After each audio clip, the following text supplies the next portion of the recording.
आप देख रहे हैं बेनिफिट टीवी।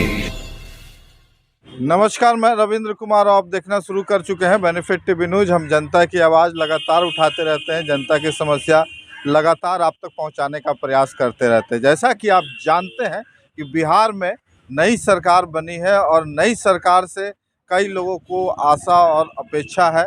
खासकर संविदा कर्मी, आउटसोर्सिंग जो कर्मी है, जो पंचायती राज में जो पूर्व वार्ड सचिव है, नए वार्ड सचिव है, आंगनबाड़ी सेविका, सहायिका, एबीएस, आईसीटी, कंप्यूटर शिक्षक, रात्रि प्रहरी, रसोइया, तमाम लोगों का जो है आशा अपेक्षा बढ़ गया है कि आखिर हम लोगों का कुछ होगा कि नहीं होगा। शायद नया सरकार हमारी बात सुन ले, क्योंकि इलेक्शन आने वाला है और इलेक्शन में ज़्यादातर सरकारें जो होती हैं अपने तरफ से ये घोषणा करती हैं कि जो भी कर्मचारी है उनकी मांगों को मांग लिया जाता है, क्योंकि लगातार ये लोग मांग अपना रख रहे हैं। उनका बस दो मुख्य मांग है, एक तो है कि उनको सरकारीकरण किया जाए और दूसरा जो मुख्य मांग है उसमें यह है कि उनका जो वेतन, जो मानदेय है वो बहुत कम है और उसको बढ़ाया जाए। इसी बात पे हमारे साथ बातचीत करने के लिए अजय कुशवाहा जी हैं, जो एक सामाजिक कार्यकर्ता है।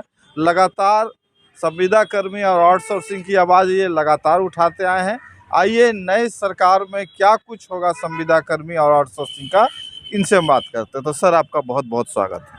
आपका भी, श्रोता आपके जितने हैं सभी को कोटि कोटि नमस्कार। सवाल उठता है सरकार बदले या जो हो, नीयत साफ होनी चाहिए सरकार की। इसके पहले भी तो इंडिया की सरकार थी 17 महीना पहले, तो कहाँ आउटसोर्सिंग और संविदा कर्मी भाई के लिए कुछ किया। लाठी जरूर बरसाए आंगनबाड़ी पर, शिक्षकों पर, लेकिन कुछ किए नहीं। आशा करना इन लोगों से बेकार है, क्योंकि भाजपा की सरकार जहां भी है सभी जगह आउटसोर्सिंग और संविदा कर्मी के साथ छल कपट होते रहा है। घोषणा करता है लेकिन चुनाव जीतने के बाद करता कहाँ है। अब संविदा भाई, आउटसोर्सिंग भाई को सोचना होगा कि हम अपना बहुमूल्य वोट किसे दें। आप देखिए कि आपके लिए कौन सही हो सकता है। अपने आप मंथन कीजिए, विचार कीजिए, तभी वोट दीजिए। धर्म और जाति पर वोट नहीं दीजिएगा। आप धर्म और जाति पर विश्वास करके वोट देते हैं तो छले जाते हैं। छलने से बचिए और अपने अगल बगल के लोगों को भी बचाइए।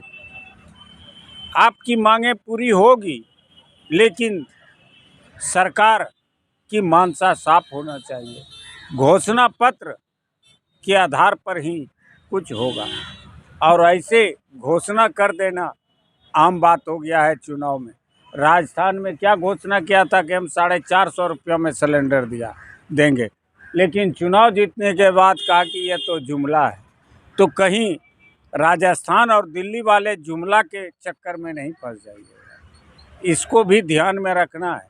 जैसा कि आप आवाज़ उठाते हैं और आवाज़ उठाते रहेंगे। हम सच्चाई और ईमानदारी के साथ हक हकूक़ की बात करते हैं। जैसा कि आप लोग जानते हैं भैया लोग कि जैसे ही कोई विपक्ष में पार्टी आती है, मुखर होकर संविदा कर्मी और आउटसोर्सिंग की जो कर्मचारी है उसके पक्ष में आवाज़ उठाती है कि इनको मिलना चाहिए।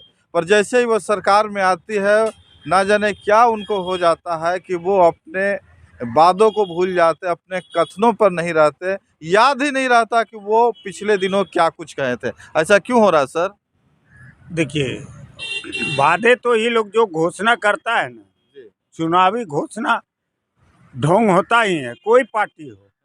इसलिए आपको सोचना है, समझना है।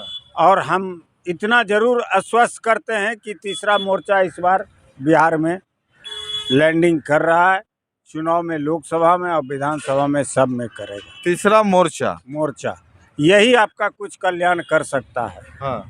क्योंकि ये सत्ता पाने के लिए नहीं संघर्ष कर रहा है, ये लोग समाज का उन्नति और देश का उन्नति के लिए संघर्षरत है।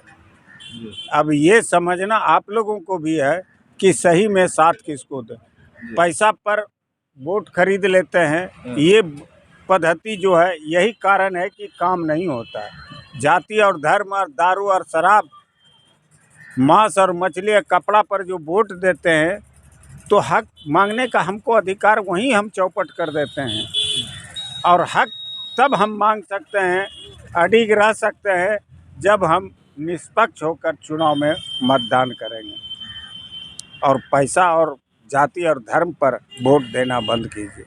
अपने आप को बचाइए, समाज को बचाइए। चलिए, बहुत बहुत धन्यवाद। ये थे हमारे साथ अजय कुशवाहा जी। इन्होंने साफ शब्दों में कहा है कि पैसा और जाति के नाम पे वोट ना दें, नहीं तो इसी तरह आप ठगे जाएंगे, इसी तरह लूटे जाएंगे। अपने आसपास के लोगों को भी इस बात से समझाइए कि वोट कैसे देना है और किन नेताओं को चुनना है जो हमारे हक और अधिकार दिला सके। फिलहाल हमारे साथ बने रहिए। अगर आप नए हैं तो हमारे चैनल को ज़रूर सब्सक्राइब कर लीजिए। अगर वीडियो अच्छा लगेगा तो ज़्यादा से ज़्यादा शेयर करें, ताकि हमारी और आपकी बात सरकार के कानों तक पहुंच सके और सरकार संविदा कर्मी और आउटसोर्सिंग को उचित न्याय दे सके। जय हिंद, जय भारत। आप देख रहे हैं बेनिफिट टीवी।